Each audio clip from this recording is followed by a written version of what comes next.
Hello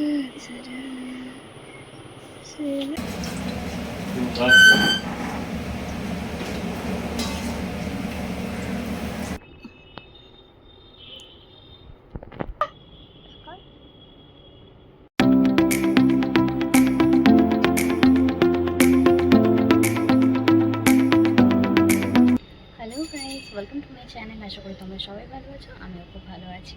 তো আজকে একটা নতুন ব্লগ নিয়ে তোমাদের সামনে হাজির হয়েছি। তো আজকের ব্লগটা হবে জন্মাষ্টমী রিলেটেড। তো এই প্রথম আমাদের বাড়িতে জন্মাষ্টমী সেলিব্রেট হবে।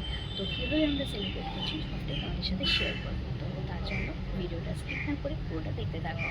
আর তাহলে চলো কী কী প্রিপারেশান নিয়েছি আমরা সেগুলো তোমাদের সাথে শেয়ার করবো।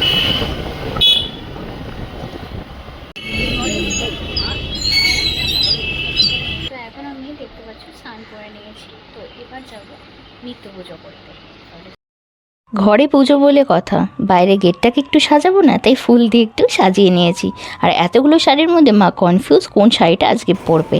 তো আমি পুজো দিচ্ছি, তোমাদের সাথে ছোটো ছোটো ক্লিপগুলো শেয়ার করছি, দেখতে থাকো।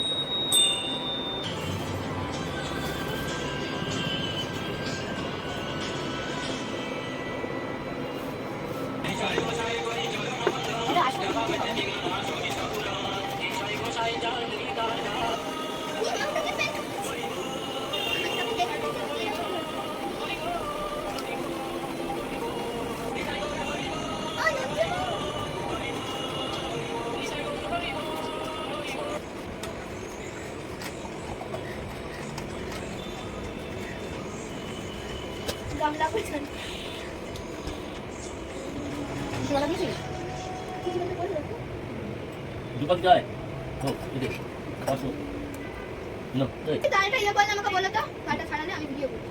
রাখবো কাজে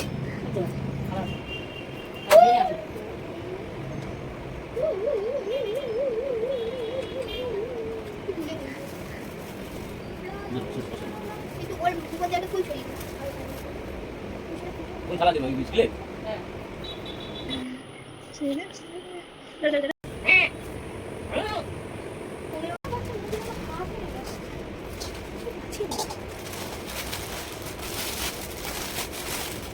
আমাদের গোকুল দোলনা এটা আরেকটা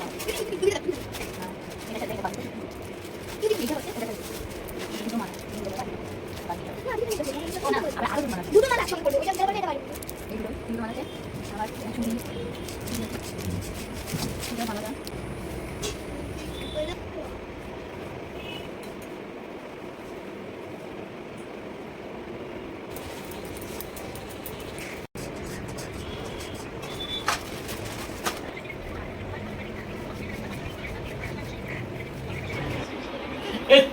তল ওদিকে বাপি করছে তাল, আর এদিকে মা বানাচ্ছে নাড়ু, সাথে মায়ের সুজি বানানোও হয়ে গেছে। আর বাকি যা কিছু আমি রান্না করব সেগুলোর প্রিপারেশনও মা রেডি করে রেখেছে, যেমন মালপোয়া, তালের বড়া, সেগুলোর প্রিপারেশনও মা রেডি করে রেখেছে। আমি জাস্ট শুধু ভাজবো, আর লুচিটা সবার শেষে করব। তাহলে চলো মালপোয়া দিয়ে স্টার্ট করা যাক।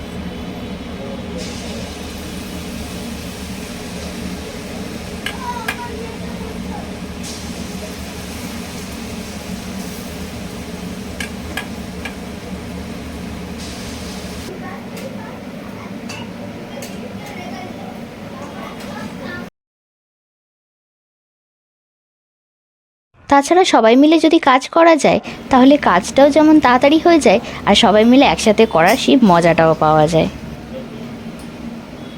তো এদিকে আমার মালপোয়া বানানো হয়ে গেছে, এরপর তালের বড়া বানাবো। তার আগে একটু তোমাদের ভিডিওতে দেখিয়ে একটু ক্যাথ মেরে নিই, সবে দিয়ে ক্যাথ না মারলে আবার হয় না।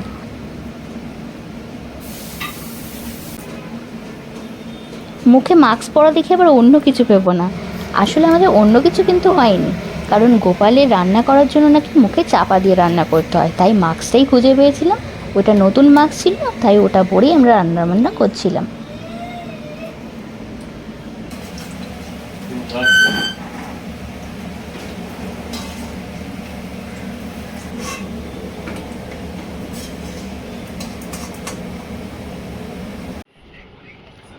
হ্যাঁ বাবা, জানি যে গোপালকে ভেজ কেক দিতে হয়। ভেজ কেকই এনেছিলাম এবং ভেজিটেরিয়ান কেক সব থেকেই।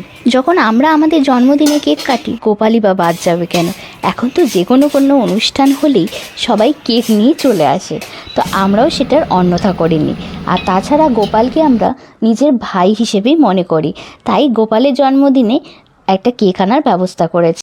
খুব ইচ্ছে ছিল গোপুর জন্য নিজের হাতে কেক বানাবো, কিন্তু এত কিছু রান্না বান্না করে আর ময়দা দিয়ে এত কিছু জিনিস হয়ে ময়দাটাই শেষ হয়ে গেছে, তাই লাস্ট মোমেন্টে ভেজিটেরিয়ান দোকান থেকেই কেকটা অর্ডার করেছিলাম। তবে সারাদিনের শেষে এত পরিশ্রম করার পর গোপালের সামনেটাকে এত সুন্দরভাবে সাজাতে পেরেছি, গোপালকে এত সুন্দর করে সাজাতে পেরেছি, পুরো যেমনটা চেয়েছিলাম সেরকম।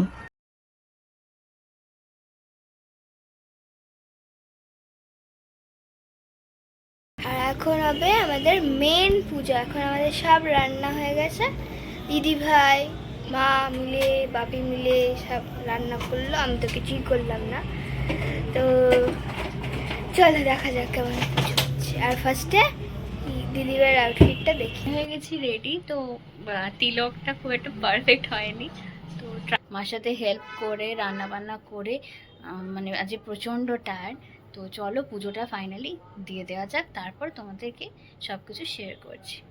এই যে এটা আমার আউটফিট, এটা হচ্ছে আমার আউটফিট আজকে। জয় শ্রী। হ্যাঁ জানি অনেক ভুল ত্রুটি হয়েছে, তবে গোপালকে বলেছি আমাদের ভুল ত্রুটি হলে ক্ষমা করে দিতে, কারণ এই প্রথমবার আমরা জন্মাষ্টমী পালন করছি। আর তাছাড়া আমরা অনেক কিছু নিয়মই জানি না, যতটা নিজেদের মনে এসেছে ততটাই আমরা চেষ্টা করেছি, আর যতটুকু জানি সেইটুকুই করার চেষ্টা করেছি।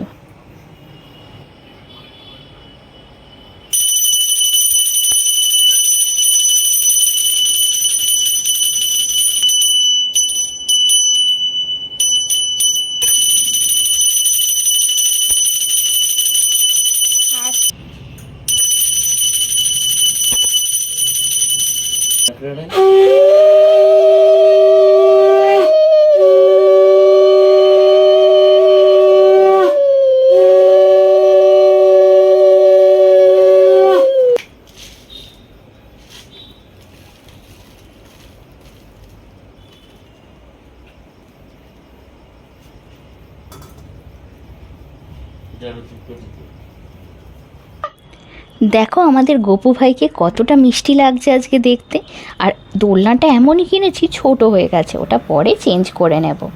আর তাছাড়া আমাকে কেমন লাগছে, এই প্রথমবার তিলক নিজে হাতে করেছি, খুব একটা পারফেক্ট হয়নি, তবে চেষ্টা। সারাদিন উপোস করার পর তারপর মাকে হেল্প করেছিলাম, প্লাস পুজোর কাজ সব কিছু মিলিয়ে এতটা টায়ার্ড হয়ে পড়েছিলাম যে ভিডিওটা এন্ড করা হয়। তো আজকে হচ্ছে ডে 2। তো আজ সকালবেলা ঘুম থেকে উঠেই প্রথমে বাজার করতে গেছিলাম, একটা টুকটাক জিনিস কেনার ছিল। তো আজকে যেহেতু বাপি নেই সকাল দিয়ে, তাই জন্য আমি বাজার করতে গেছি দিয়ে। এইভাবেই চলছে দিন। সত্যি খুব কষ্টও হচ্ছে, বাট ভালোও লাগছে মন থেকে, এটাই হচ্ছে কারণ সব কিছুই গোপুর ওপর। কারণ যদি উপোস করে আছি কিন্তু কোনো ফিলই হচ্ছে না, খিদেও পাচ্ছে না। তো চলো তোমার সাথে দেখা হচ্ছে। তো তাহলে স্যার আপনার কি জামা নেই? নন্দ উৎসব মানেই কিন্তু গোপালকে নিয়ে আনন্দ করা, অর্থাৎ যশোদা মায়ের কাছে গোপাল আসার পর এই নন্দ উৎসবই কিন্তু পালন করা হয়েছিল। আর কি বলা হয়েছিল, তালের বড়া খাইয়া নন্দ নাচিতে লাগিল। তো সব কিছুই আমরা দেওয়ার চেষ্টা করেছি টুকটাক করে, আর মা বেশিরভাগ রান্নাটাই করেছিল, আমিও এখানে অল্প স্বল্প হেল্প করেছি। আজকে গোপালের মেনুতে অনেক কিছুই ছিল, খিচুড়ি, ভাত, পোলাও, ফ্রাইড রাইস, 7 রকমের ভাজা, তারপরে কিছু সবজি, চাটনি, পায়েস, তারপর মিষ্টি অনেক রকমের, তালের বড়া, সব কিছুই ছিল। ওর গেল মনে হয়। তো যাই হোক, এমনি ভালো লাগলো বেশ। মানে এই প্রথম যেহেতু করা হলো, একটু কষ্ট হয়েছে ঠিকই, কিন্তু ম্যানেজ। তোমাদের ভিডিওটা ভালো লেগে থাকে অবশ্যই লাইক করে দিও, চ্যানেলটাকে সাবস্ক্রাইব করে দিও, আর পাশে থাকা বেল আইকনটাকে অন করে দিও, যাতে আমি নতুন কোনো ভিডিও আপলোড করার পর তার নোটিফিকেশনটা তোমরা পেয়ে যাও। তাহলে আজকের মতো বাই বাই।